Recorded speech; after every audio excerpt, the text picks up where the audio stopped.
शेतकरी मित्रांनो, ही आपली चिंच आहे PKM1. बघू शकता आपण यावर्षी आपल्या चिंचाला कशा प्रकारे जो आहे आपली फुलधारणा झाली आहे. प्रचंड प्रमाणात जी आहे आपली फुलधारणा झाली आहे. म्हणजे बघू शकता आपण फक्त आपलं झाड जे आहे फ्लावरिंगनीच भरलेलं आहे. पूर्ण झाडाला जे आहे आपल्या ह्या वर्षी खूप चांगल्या प्रकारे जे आहे फ्लावरिंग आले आहे.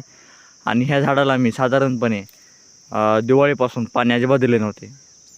कारण तू जर आपली पूर्णपणे जर याची पान गळती नाही झाली तर अशा प्रकारे जो आहे आपला काही बहार लागत नाही. त्याच्यामुळे आपलं पाणी द्यायचं नाही आहे.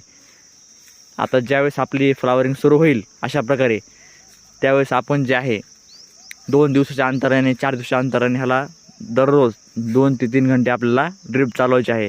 ड्रिप असणे खूप महत्त्वाचं असते. कारण तो आपलं ड्रिप नसले तर झाडाभोवती पाणी मुरत नाही चांगलं. ड्रिपने कसं पाणी खोलपर्यंत जातं. बघू शकता आपण अशा प्रकारे आपल्या ह्या वर्षी चिंचेला जे आपली फ्लावरिंग आली आहे.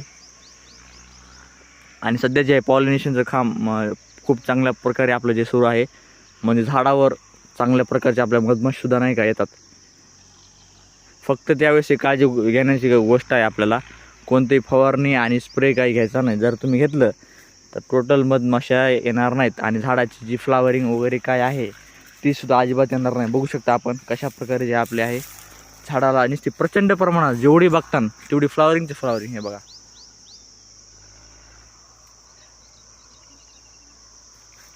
अशी प्रचंड प्रमाणात जी आहे आपली फ्लावरिंग आली आहे. आणि मित्रांनो, विशेषतः या झाडाचं वय आहे फक्त आणि फक्त 3.5 वर्ष.